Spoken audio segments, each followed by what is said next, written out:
इस news headlines के प्रायोजक वीजा गुरु गौरव तलवार, पे ऑल फी आफ्टर वीजा।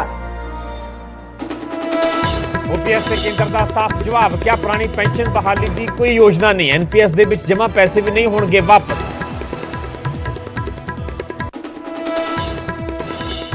मान कैबिनेट का वड्डा फैसला, हुण पंजाब पुलिस दे विच हर साल होवेगी भर्ती, 1800 कांस्टेबल ते 300 सब इंस्पैक्टरां दीआं निकलणगीआं असामियां, 710 पोस्टां ते पटवारियां दी भी भर्ती। कोटकपुरा गोलीकांड मामले दे विच सुखबीर सिंह बादल तो हुई पुछगिछ, एसआईटी ने करीब 3 घंटे तक कीते सवाल जवाब।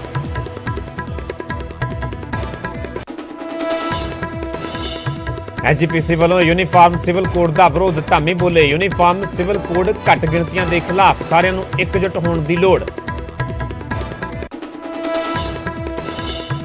संसद च उठिया किसानों का मुद्दा, किसानों के दर्ज केस तुरंत रद्द करने की मंग, हरसिमरत बादल ते परनीत कौर बोले एमएसपी वाली मंग भी की जाए पूरी। तरनताਰਨ आरपीजी हमले के वड्डा खुलासा, रूस के बने आरपीजी का होया इस्तेमाल, दहशतगर्दां ने रशियन मेड आरपीजी 22 तो दाग गया सी ग्रनेड, बरामद किए लांचर दी तस्वीरां भी आईयां सामने।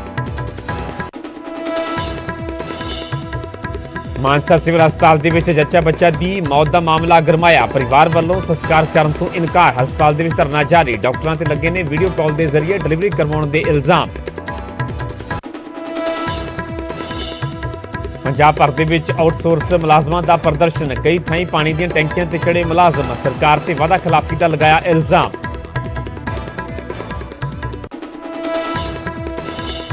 मुख्यमंत्री भगवंत मान ने इटली के अंबैसडर के नाल कीती मुलाकात, इन्वेस्ट पंजाब के शामिल होने का दिता सद्दा, सीएम बोले पंजाब के व्यापार दी संभावनावां नूं लैके हुई सार्थक चर्चा।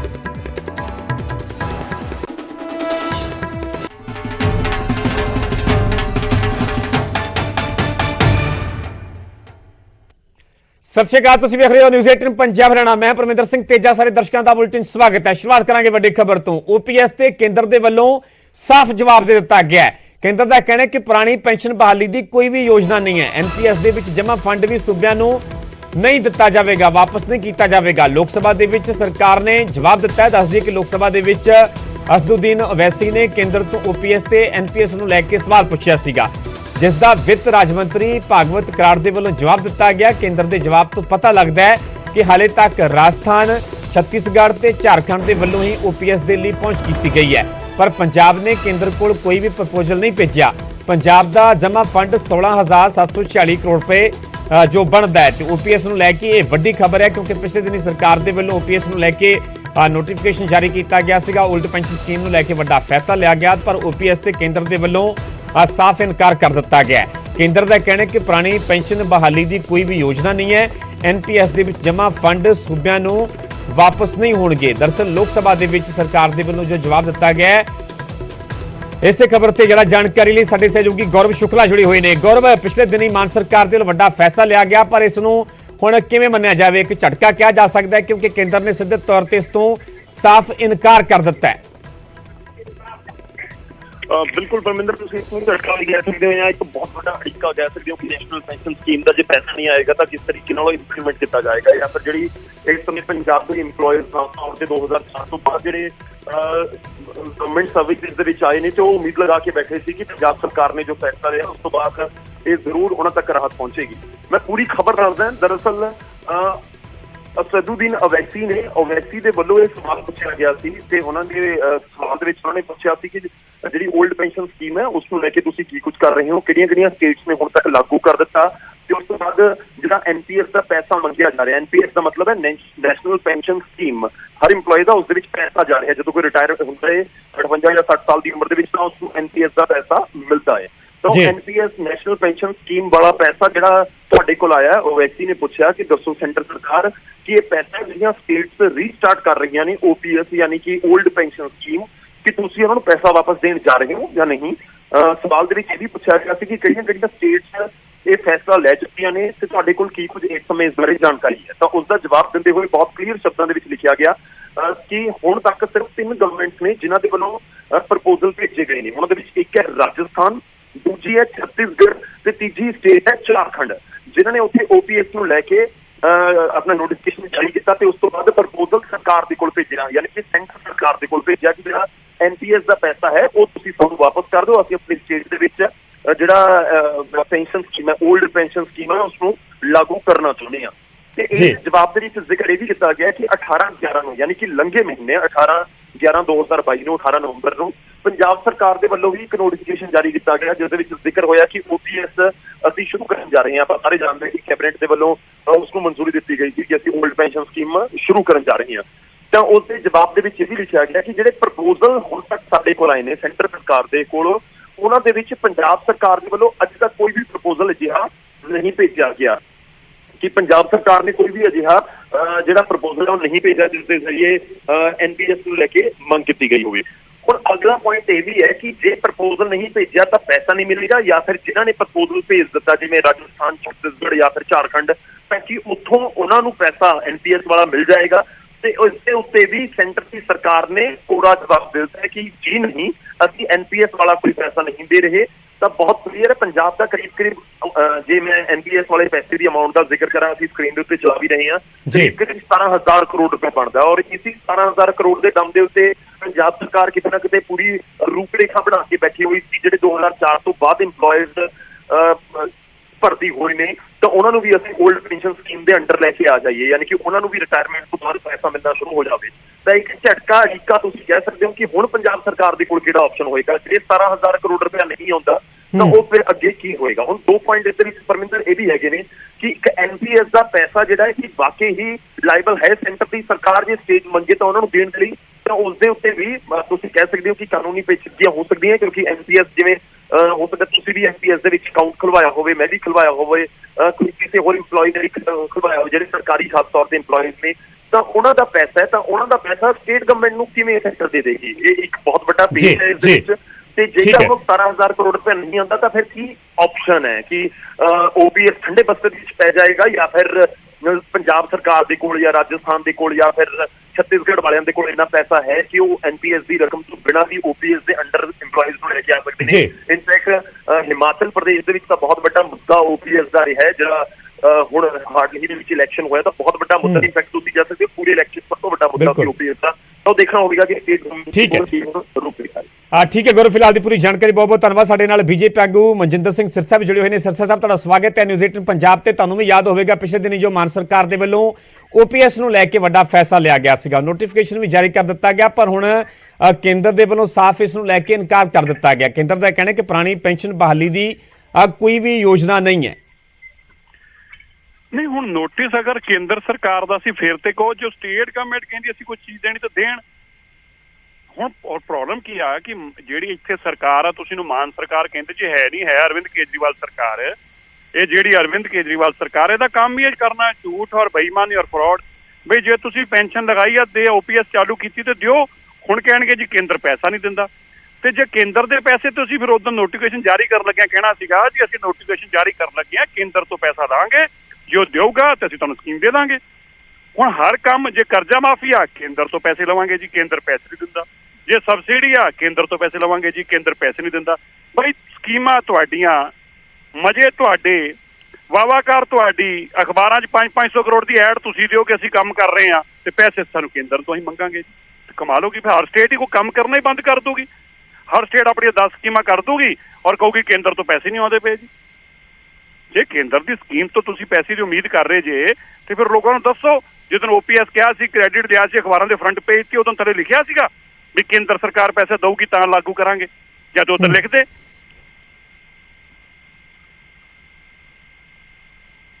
ਨਹੀਂ ਸਰ ਸਾਹਿਬ, ਇਸ ਤੋਂ ਬਾਅਦ ਤੁਹਾਨੂੰ ਕਿਵੇਂ ਲੱਗਦਾ ਹੈ, ਕਿਉਂਕਿ ਹਾਲਾਂਕਿ ਸਰਕਾਰ ਦੇ ਵੱਲੋਂ ਮਾਨ ਸਰਕਾਰ ਵੱਡਾ ਫੈਸਲਾ ਲੈ ਲਈ ਵੀ ਗਿਆ, ਨੋਟੀਫਿਕੇਸ਼ਨ ਵੀ ਜਾਰੀ ਕਰ ਦਿੱਤਾ ਗਿਆ, ਪਰ ਇਸ ਤੋਂ ਅੱਗੇ ਹੁਣ ਹਾਲਾਂਕਿ ਮਾਨ ਸਰਕਾਰ ਦੇ ਲਈ ਵੱਡਾ ਸਵਾਲ ਹੈ ਕਿ ਇਸ ਤੋਂ ਬਾਅਦ ਚ ਹੁਣ ਅਗਲਾ ਰਸਤਾ ਕੀ ਕੱਢਿਆ ਜਾਂਦਾ ਹੈ। ਪਰ ਜੇਕਰ ਕੇਂਦਰ ਦੇ ਪੱਖ ਤੋਂ ਗੱਲ ਕੀਤੀ ਜਾਵੇ ਤਾਂ ਤੁਹਾਨੂੰ ਕੀ ਲੱਗਦਾ ਹੈ ਕਿ ਕੇਂਦਰ ਦੇ ਵੱਲੋਂ ਕੋਈ ਮਦਦ ਕਰਨੀ ਚਾਹੀਦੀ ਹੈ ਜਾਂ ਹੱਥ ਅੱਗੇ ਵਧਾਉਣਾ ਚਾਹੀਦਾ ਹੈ ਜਾਂ ਕਿਤੇ ਨਾ ਕਿਤੇ ਆਪਸ ਦੇ ਵਿੱਚ ਮਿਲ ਕੇ ਇਹਦਾ ਹੱਲ ਕਰਨਾ ਚਾਹੀਦਾ ਹੈ? ਪਰਮਿੰਦਰ ਜੀ ਦੇਖੋ, ਤੁਸੀਂ ਫਿਰ ਉਹੀ ਗੱਲ ਕਰੀ ਜਾ ਰਹੇ ਜੀ, ਮਾਨ ਸਰਕਾਰ ਦਾ ਵੱਡਾ ਫੈਸਲਾ ਕਿਵੇਂ ਹੋਇਆ ਬਈ? ਮੈਂ ਤੁਹਾਡੇ ਤੋਂ ਸਮਝਣਾ ਚਾਹੁੰਦਾ ਵੱਡਾ ਫੈਸਲਾ ਕਿਵੇਂ, ਜਿਹੜੀ ਚੀਜ਼ ਦੇਣੀ ਨਹੀਂ ਤਾਂ ਮਾਨ ਸਰਕਾਰ, ਇਹ ਤਾਂ ਮਾਨ ਸਰਕਾਰ ਕਹਿ ਰਹੀ ਨਾ ਵੱਡਾ ਫੈਸਲਾ, ਜਿਸ ਦਾ ਨੋਟੀਫਿਕੇਸ਼ਨ ਜਾਰੀ ਕੀਤਾ ਗਿਆ ਸੀ। ਜੋ ਕਹਿ ਰਹੇ ਸਾਡਾ ਵੱਡਾ ਫੈਸਲਾ, ਮੈਂ ਮਾਨ ਸਰਕਾਰ ਦੇ ਹਵਾਲੇ ਨਾਲ ਹੀ ਕਹਿ ਰਿਹਾ। ਜਦੋਂ ਦੇਣਾ ਹੀ ਕੁਝ ਨਹੀਂ ਤੇ ਵੱਡਾ ਫੈਸਲਾ ਕਾਹਦਾ ਹੋ ਗਿਆ ਜੀ? ਫਿਰ ਕੇਂਦਰ ਸਰਕਾਰ ਹੱਥ ਵਧਾਵੇ। ਬਈ ਕੇਂਦਰ ਸਰਕਾਰ ਪੰਜਾਬ ਦੇ ਸੂਬੇ ਨੂੰ ਕੋਈ ਚੀਜ਼ ਦੇ ਰਹੀ ਹੋਵੇ ਜਿਹੜੀ ਬਾਕੀ ਜਗ੍ਹਾ ਦੇ ਰਹੀ ਹੋਵੇ ਨੂੰ ਨਾ ਦੇਵੇ ਤੇ ਆਪਾਂ ਕਹਿ ਸਕਦੇ ਹਾਂ। ਹੁਣ ਪੰਜਾਬ ਦੇ ਇਲਾਵਾ ਬਾਕੀ ਸੂਬੇ ਵੀ ਨੇ, ਸਾਰਿਆਂ ਦੀ ਅਪੇक्षा ਹੈਗੀਆਂ ਨੇ, ਉਹ ਅਪੇक्षा ਪੂਰੀ ਹੋਊਗੀ ਨਹੀਂ ਹੋਊਗੀ ਇਹ ਸਾਰੇ ਦੀ ਜ਼ਿੰਮੇਵਾਰੀ ਤਾਂ ਨਹੀਂ ਹੋ ਸਕਦੀ ਕੇਂਦਰ ਸਰਕਾਰ ਦੀ ਕਿ ਸਕੀਮਾਂ ਤੁਸੀਂ ਲੈ ਕੇ ਆਓਗੇ ਤੇ ਪੈਸੇ ਕੇਂਦਰ ਸਰਕਾਰ ਦਊਗੀ। ਹਾਂ, ਕੇਂਦਰ ਸਰਕਾਰ ਦੀ ਕੋਈ ਸਕੀਮ ਹੋਵੇ, ਉਹ ਸਕੀਮ ਦੇ ਤਹਿਤ ਬਾਕੀ ਸੂਬਿਆਂ ਨੂੰ ਪੈਸਾ ਮਿਲਿਆ ਹੋਵੇ, ਪੰਜਾਬ ਨੂੰ ਨਾ ਮਿਲੇ, ਅਸੀਂ ਡਟ ਕੇ ਬਹਿ ਜਾਾਂਗੇ। ਹੁਣੇ ਸ਼ਾਮੀ ਜਾ ਕੇ ਕੇਂਦਰ ਸਰਕਾਰ ਦੇ ਘਰ ਬਹਿ ਜਾਾਂਗੇ ਜੋ ਪੈਸਾ ਤੁਸੀਂ ਪੰਜਾਬ ਨੂੰ। ਪਰ ਇਹ ਤਾਂ ਨਹੀਂ ਨਾ ਕਿ 500 ਕਰੋੜ ਰੁਪਏ ਦਾ ਪ੍ਰਚਾਰ ਦਾ ਇਸ਼ਤਿਹਾਰ ਤੇ ਤੁਸੀਂ ਦੇ ਦਿਓ ਤੇ ਬਾਅਦ ਚ ਕੋ ਕੇਂਦਰ ਸਰਕਾਰ ਪੈਸੇ ਨਹੀਂ ਦਿੰਦੇ। ਇਹ ਤਾਂ ਕਮਾਲ ਹੋ ਗਈ, ਤੇ ਮਜ਼ਾਕ ਹੋ ਗਿਆ ਲੋਕਾਂ ਦੇ ਨਾਲ। ਠੀਕ ਹੈ ਸਰ ਤੁਹਾਡਾ ਬਹੁਤ ਬਹੁਤ ਧੰਨਵਾਦ ਸਾਡੇ ਨਾਲ ਜੁੜਨ ਵਾਸਤੇ। ਸੋ ਦਰਅਸਲ OPS ਨੂੰ ਲੈ ਕੇ ਵੱਡੀ ਖਬਰ ਹੈ, ਕਿਤੇ ਨਾ ਕਿਤੇ ਸਰਕਾਰ ਵਾਸਤੇ ਇੱਕ ਵੱਡਾ ਝਟਕਾ ਕਿਹਾ ਜਾ ਸਕਦਾ, ਕਿਉਂਕਿ ਪਿਛਲੇ ਦਿਨੀ ਸਰਕਾਰ ਦੇ ਉਸ ਨੂੰ ਲੈ ਕੇ ਨੋਟੀਫਿਕੇਸ਼ਨ ਵੀ ਜਾਰੀ ਕਰ ਦਿੱਤਾ ਗਿਆ ਸੀਗਾ, ਪਰ ਕੇਂਦਰ ਦੇ ਵੱਲੋਂ ਇਸ ਨੂੰ ਲੈ ਕੇ ਸਾਫ਼ ਇਨਕਾਰ ਕਰ ਦਿੱਤਾ ਗਿਆ। ਪੁਰਾਣੀ ਪੈਨਸ਼ਨ ਬਹਾਲੀ ਦੀ ਕੋਈ ਵੀ ਯੋਜਨਾ ਨਹੀਂ ਹੈ ਕੇਂਦਰ ਦਾ ਕਹਿਣਾ। ਨਾਲੇ ਕੇਂਦਰ ਨੇ ਕਿਹਾ ਹੈ ਕਿ NPS ਯਾਨੀ ਕਿ ਨੈਸ਼ਨਲ ਪੈਨਸ਼ਨ ਸਕੀਮ ਦੇ ਵਿੱਚ ਜਮ੍ਹਾਂ ਫੰਡ ਸੂਬਿਆਂ ਨੂੰ ਵਾਪਸ ਨਹੀਂ ਕੀਤਾ ਜਾਵੇਗਾ। ਗੱਲ ਪੰਜਾਬ ਦੀ ਕੀਤੀ ਹੈ ਤੇ ਪੰਜਾਬ ਦਾ ਜਿਹੜਾ ਕੇਂਦਰ NPS ਦੇ ਵਿੱਚ ਫੰਡ ਜਿਹੜਾ ਜਮ੍ਹਾਂ ਹੈ ਉਹ ਕਰੀਬ 17,000 ਕਰੋੜ ਰੁਪਏ ਬਣਦਾ ਹੈ।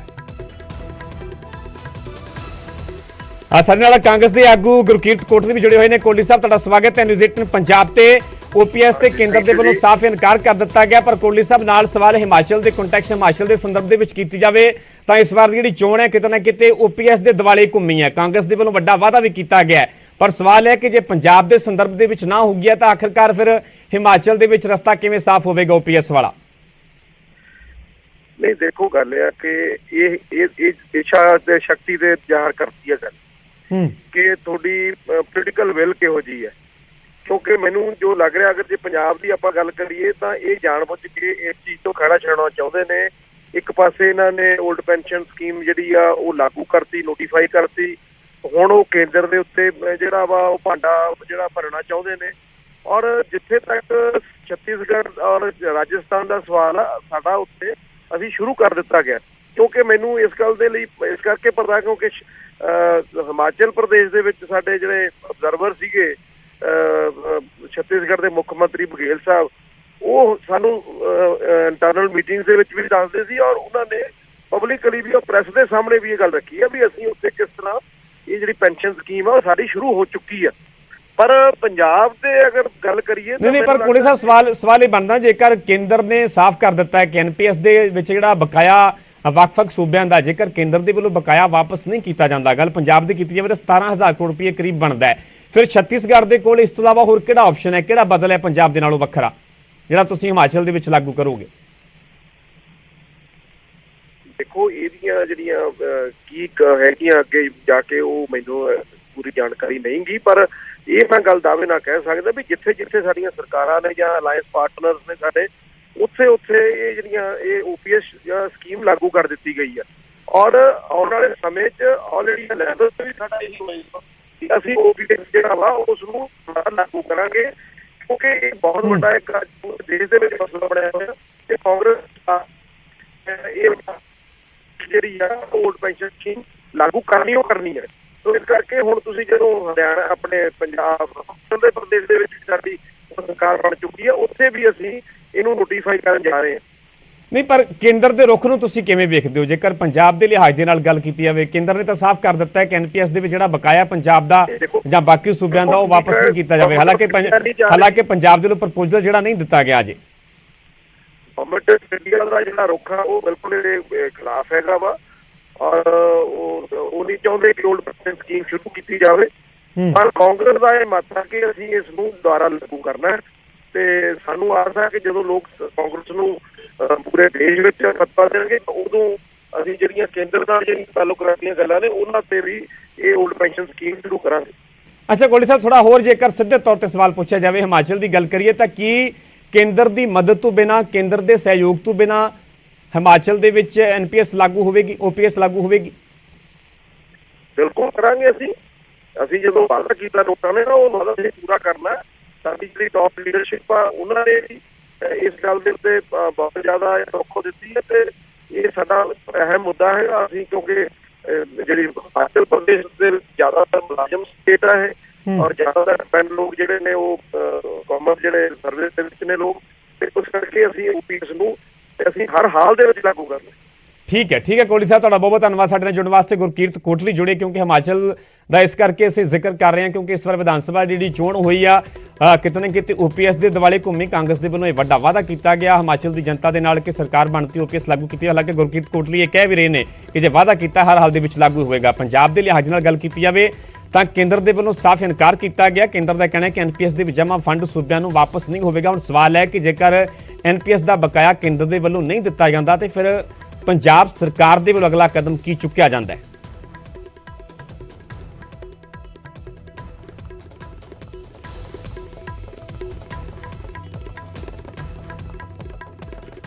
रुक करते हैं अगली बड़ी खबर दा। हरसिमरत बादल ने संसद दे विच किसानां दा मुद्दा चुक्या। किसानां ते दर्ज केस रद्द करन दी ਮੰਗ ਕੀਤੀ ਗਈ ਹੈ ਤੇ ਅੰਦੋਲਨ ਦੇ ਵਿੱਚ ਜਾਨਾਂ ਗਾਉਣ ਵਾਲੇ ਕਿਸਾਨਾਂ ਨੂੰ ਮੁਆਵਜ਼ਾ ਦੇਣ ਦੀ ਮੰਗ ਕੀਤੀ ਹੈ। MSP ਦੀ ਮੰਗ ਵੀ ਸਰਕਾਰ ਪੂਰੀ ਕਰੇ। ਹਰਸਿਮਰਤ ਬਾਦਲ ਨੇ MSP ਦਾ ਵੀ ਜ਼ਿਕਰ ਕੀਤਾ। ਉਹਨਾਂ ਦਾ ਕਹਿਣਾ ਹੈ ਕਿ MSP ਦੀ ਮੰਗ ਵੀ ਜਿਹੜੀ ਸਰਕਾਰ ਦੇ ਵੱਲੋਂ ਪੂਰੀ ਕੀਤੀ ਜਾਵੇ। ਕਿਸਾਨਾਂ ਨੂੰ ਮੁੜ ਅੰਦੋਲਨ ਕਰਨ ਦੇ ਲਈ ਮਜਬੂਰ ਕੀਤਾ ਜਾ ਰਿਹਾ। ਬੰਦੀ ਸਿੱਖਾਂ ਦੀ ਰਿਹਾਈ ਦਾ ਵੀ ਹਰਸਿਮਰਤ ਕੌਰ ਬਾਦਲ ਦੇ ਵੱਲੋਂ ਮੁੱਦਾ ਚੁੱਕਿਆ ਗਿਆ। ਗੱਲ ਕਿਸਾਨਾਂ ਦੇ ਮੁੱਦੇ ਦੀ ਕੀਤੀ ਜਾਵੇ ਤਾਂ ਕਿਸਾਨਾਂ ਵੱਲੋਂ ਲਗਾਤਾਰ ਇੱਥੇ ਕਿ ਕਿਸਾਨੀ ਮੁਆਵਜ਼ਾ ਜਿਹੜਾ ਕਿਸਾਨਾਂ ਨੂੰ ਮੁਆਵਜ਼ਾ ਦੇਣ ਦੀ ਮੰਗ ਕੀਤੀ ਜਾ ਰਹੀ ਹੈ। ਅੰਦੋਲਨ ਦੇ ਵਿੱਚ ਜਾਨਾਂ ਜਿਨ੍ਹਾਂ ਦੇ ਵੱਲੋਂ ਗਵਾਈਆਂ ਗਈਆਂ ਉੱਥੇ MSP ਦੀ ਮੰਗ ਕੀਤੀ ਜਾ ਰਹੀ ਹੈ। ਕਾਨੂੰਨੀ ਗਰੰਟੀ ਦੀ ਮੰਗ ਦੀ ਗੱਲ ਕੀਤੀ ਜਾ ਰਹੀ ਹੈ ਤੇ ਇਸ ਦੇ ਵਿਚਾਲੇ ਹਰਸਿਮਰਤ ਕੌਰ ਬਾਦਲ ਦੇ ਵੱਲੋਂ ਵੀ संसद ਦੇ ਵਿੱਚ ਮੁੱਦਾ ਚੁੱਕਿਆ ਗਿਆ। शुक्रिया सर, आपने मुझे बोलने का मौका दिया। सर 9 दिसंबर 2021 को किसानी आंदोलन में किसानों को उठाया गया था और उन्हें एक आश्वासन दिया गया था कि एक कमेटी बनाई जाएगी जिससे C2+50% आपको MSP का गारंटी एक कानून लाया जाएगा। लेकिन दुख की बात है सर कि उस चिट्ठी में जितने भी आश्वासन लिखे थे, चाहे ये कमेटी का गठन जिसमें अभी तक किसानों के साथ कोई तालमेल होके ना MSP की बात ना गारंटी की बात, अब वो एक बार फिर आंदोलन के लिए दिल्ली के बॉर्डर में आने के लिए मजबूर हो रहे हैं सर। दूसरी बात जो इसमें जिन्होंने अपनी जानें गंवाई थी, 850 किसान जो शहीद हो गए थे, उनके लिए कॉम्पनसेशन उन्होंने मांगा था। जिनके खिलाफ केस करे गए थे उनके केस वापसी की बात करी गई थी। और सर सबसे जरूरी इसमें यह था कि जो बिजली अमेंडमेंट बिल जो इस चिट्ठी में लिखा था कि इसको पार्लियामेंट में तभी लाया जाएगा जब किसानों की जो इसमें तकलीफें हैं, उनके जो एप्रीहेंशन है उसको एड्रेस किया जाएगा। लेकिन बिजनेस में मैंने देखा भाई जब ऑल पार्टी मीटिंग हुई कि उसको पिछले सेशन में ऑलरेडी टेबल कर दिया गया, अब उसको इस सेशन में लाने। सो मैं आग्रह करती हूँ सर इमीडिएटली ये किसानों के साथ एक जबान होती थी एक टाइम पे, अब तो सरकार की रिटर्न एश्योरेंस पे भी कोई भरोसा नहीं होगा तो सरकार क्या करेगी। श्री गिरीश चंद्र जी, इसी तरह बंदी सिखों में भी उन्होंने कहा था कि उनको रिहाई की जाएगी, लेकिन आज तक ना बंदी सिखों की रिहाई की रिटर्न। उधर कांग्रेस सांसद परनीत कौर ने भी संसद ਦੇ ਵਿੱਚ ਕਿਸਾਨਾਂ ਦਾ ਮੁੱਦਾ ਚੁੱਕਿਆ ਤੇ ਸਰਕਾਰ ਤੋਂ ਕਿਸਾਨਾਂ ਦੀਆਂ ਮੰਗਾਂ ਨੂੰ ਜਲਦ ਪੂਰਾ ਕਰਨ ਦੀ ਅਪੀਲ ਕੀਤੀ ਹੈ। ਧੰਨਵਾਦ ਚੇਅਰਮੈਨ ਸਾਹਿਬ, ਤੁਸੀਂ ਟਾਈਮ ਦਿੱਤਾ। मैं एक बहुत अहम विषय किसानों के उत्ते गल करना चाहती हैं। सब तो पहले जो स्वामीनाथन कमीशन सी उन्होंने लागू करना चाहिए है और MSP सारे जेड़े फसलों के लिए देनी चाहिए है, पर यह तद लागू करना चाहिए है जब किसानों के नाल गलबात हो चुके। जो किसानों ने कर्जे लिते थे वो सारे माफ़ करने चाहिए ने। बिजली का बिल जो टेबल किया गया है उसनू फिर रिव्यू करना चाहिए है किसानों के नाल गलबात करके। लखीमपुर खेड़ी दे विच जो बेकसूर किसान अंदर दिते गए उन्होंने रिहा करना चाहिए है और जो उन्होंने उत्ते केस ने वो वापस लिते जाने चाहिए ने।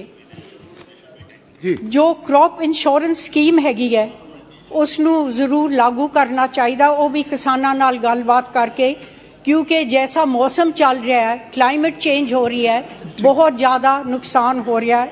और बाकी जो फॉल्स केस सारे किसानों के उत्ते अंदोलन के टाइम दे कीते हैं उन्होंने वापस लेना चाहिए। निहाल चंद जी, धन्यवाद। उधर फतेहगढ़ साहब तो सांसद डॉक्टर अमर सिंह ने संसद ਦੇ ਵਿੱਚ ਰਾਹੋਂ ਸੜਕ ਦੀ ਮੁਰੰਮਤ ਦਾ ਮੁੱਦਾ ਚੁੱਕਿਆ। ਉਹਨਾਂ ਕਿਹਾ ਕਿ ਕੇਂਦਰ ਇਤਿਹਾਸਕ ਗੁਰਦੁਆਰਿਆਂ ਨੂੰ ਜੋੜਨ ਵਾਲੀਆਂ ਹੋਰ ਸੜਕਾਂ ਨੂੰ ਕੇਂਦਰੀ ਰਾਜ ਮਾਰਗ ਦੇ ਵਜੋਂ ਵਿਕਸਿਤ ਕਰੇ। ਮਾਛੀਵਾੜਾ ਸਾਹਿਬ, ਸ੍ਰੀ ਝਾੜ ਸਾਹਿਬ ਅਤੇ ਸ੍ਰੀ ਦੇਗਸਰ ਸਾਹਿਬ ਦੇ ਇਤਿਹਾਸਕ ਗੁਰਦੁਆਰਿਆਂ ਨੂੰ ਜੋੜਨ ਵਾਲੀਆਂ ਸੜਕਾਂ ਦੀ ਹਾਲਤ ਬਹੁਤ ਮਾੜੀ ਹੈ ਜਿਨ੍ਹਾਂ ਦੀ ਮੁਰੰਮਤ ਕੀਤੀ ਜਾਣੀ ਚਾਹੀਦੀ ਹੈ। आज क्योंकि बहुत बार दस चुके कि मैं उस कंस्टिट्यूएंसी तो आना श्री फतेहगढ़ साहब जिहदे साढ़े 10वें गुरु दी छोटे साहिबजादियां नूं शहीद किया गया सी औरंगजेब दे कार्यकाल ਉੱਥੇ ਬਹੁਤ ਜ਼ਿਆਦਾ ਰਿਲੀਜੀਅਸ ਪਲੇਸਿਸ ਹੈਗੀਆਂ ਨੇ, ਸਿੱਖ ਸ਼ਰਾਈਨਸ ਬਹੁਤ ਜ਼ਿਆਦਾ ਨੇ ਸਰ। ਉਹਨਾਂ ਨੂੰ ਜਿਹੜੀਆਂ ਸੜਕਾਂ ਜਾ ਰਹੀਆਂ ਨੇ ਉਹਨਾਂ ਦੀ ਹਾਲਤ ਬਹੁਤ ਖਰਾਬ ਹੈ। ਉਹ ਦੋਵੇਂ ਤਰ੍ਹਾਂ ਦੀਆਂ ਨੇ ਸੜਕਾਂ, ਸਟੇਟ ਰੋਡਸ ਵੀ ਨੇ, ਨੈਸ਼ਨਲ ਹਾਈਵੇ ਨੇ ਔਰ CRF 'ਚ ਵੀ ਆਉਂਦੀਆਂ ਨੇ ਸੜਕਾਂ ਸਰ। ਇੱਕ ਰਾਹੋਂ ਰੋਡ ਹੈ ਜਿਹੜੀ ਮੇਰੇ ਸੀਨੀਅਰ ਕੁਲੀਗ ਮਨੀਸ਼ ਤਿਵਾਰੀ ਜੀ ਦੇ ਰਸਤੇ 'ਚੋਂ ਹੁੰਦੀ ਹੀ, ਰੋਪੜ 'ਚੋਂ ਹੁੰਦੀ ਨੈਣਾ ਦੇਵੀ ਨੂੰ ਜਾਂਦੀ ਆ ਸਰ। ਉਹਦੀ ਇੰਨੀ ਬੁਰੀ ਹਾਲਤ ਹੈ ਕਿ ਨਾ ਕੋਈ ਨੈਣਾ ਦੇਵੀ ਪਹੁੰਚ ਸਕਦਾ, ਨਾ ਕੋਈ ਰਾਹੋਂ ਪਹੁੰਚ ਸਕਦਾ। ਲੁਧਿਆਣਾ ਤੋਂ ਸਾਰਾ ਏਰੀਆ ਨੈਣਾ ਦੇਵੀ ਜਾਣ ਲਈ ਜਿਹੜੇ ਸਾਡੇ ਭਰਾ ਜਾਣਾ ਚਾਹੁੰਦੇ ਉਹ ਜਾਂਦੇ ਆ ਸਰ। ਔਰ ਪੰਜਾਬ ਸਰਕਾਰ ਨੇ ਉਹਦੀ ਪ੍ਰਪੋਜ਼ਲ ਸੈਂਟਰਲ ਰੋਡ ਫੰਡ 'ਚ ਭੇਜੀ ਹੋਈ ਆ। ਮੈਂ ਬੇਨਤੀ ਕਰਨਾ, ਇੱਕ ਤਾਂ ਇਸ ਰੋਡ ਦੀ ਬੇਨਤੀ ਕਰਨਾ ਚਾਹੁੰਦਾ ਇਹਨੂੰ ਪ੍ਰਾਇੋਰਟੀ ਤੇ ਕੀਤਾ ਜਾਵੇ। ਦੂਸਰੀ ਸਰ ਇੱਕ ਰੋਡ ਹੈਗੀ ਆ ਜਿਹੜੀ ਝਾੜ ਸਾਹਿਬ, ਜਿੱਥੇ ਗੁਰੂ ਗੋਬਿੰਦ ਸਿੰਘ ਸਾਹਿਬ ਆਪ ਆਏ ਸਨ ਸਰ, ਉਹਦੀ ਬਹੁਤ ਟੁੱਟੀ ਹਾਲਤ ਆ। ਉਹ ਵੀ ਪੰਜਾਬ ਗਵਰਨਮੈਂਟ CRF 'ਚ ਭੇਜ ਰਹੀ ਆ। ਫਿਰ ਮਾਛੀਵਾੜਾ ਸਾਹਿਬ ਹੈਗੇ ਆ ਜਿੱਥੇ ਉਹ ਸੁੱਤੇ ਨੇ, ਜਿਹੜਾ ਉਹ ਜੰਗਲ 'ਚ ਰਹੇ ਨੇ ਸਰ। ਦੇਗਸਰ ਸਾਹਿਬ ਹੈ, ਬਹੁਤ ਸੜਕਾਂ ਦੀ ਮੇਰਾ ਤਾਂ ਸੁਜੈਸ਼ਨ ਬਹੁਤ ਵੱਡਾ ਹੈ। ਮੈਂ ਤੇ ਇਹ ਕੇਂਦਰ ਸਰਕਾਰ ਨੂੰ ਕਹਿਣਾ ਚਾਹੁੰਦਾ ਕਿ ਗੁਰੂ ਗੋਬਿੰਦ ਸਿੰਘ ਜੀ ਔਰ ਸਾਡੇ ਗੁਰੂਆਂ ਨਾਲ ਜੁੜੀਆਂ ਜਿੰਨੀਆਂ ਜਗ੍ਹਾ ਹੈਗੀਆਂ ਉਹਨਾਂ ਨੂੰ ਕੇਂਦਰ ਸਰਕਾਰ ਲੈ ਲੇ, ਚਾਹੇ ਤੁਸੀਂ ਨੈਸ਼ਨਲ ਹਾਈਵੇ 'ਚ ਲੈ ਲਓ, ਚਾਹੇ CRF 'ਚ ਲੈ ਲਓ, ਉਹਨਾਂ ਨੂੰ ਸਾਰਿਆਂ ਨੂੰ, ਕਿਉਂਕਿ ਲੋਕ ਨੈਣਾ ਦੇਵੀ ਨੂੰ ਲੋਕ ਜਾਣਾ ਚਾਹੁੰਦੇ ਆ, ਸਭ ਜਗ੍ਹਾ ਜਾਣਾ ਚਾਹੁੰਦੇ ਆ ਸਰ। ਸੜਕਾਂ ਦੀ ਹਾਲਤ ਬਹੁਤ ਖਰਾਬ ਆ। ਸ਼੍ਰੀ ਅਜੇ ਨਿਸ਼ਾਦ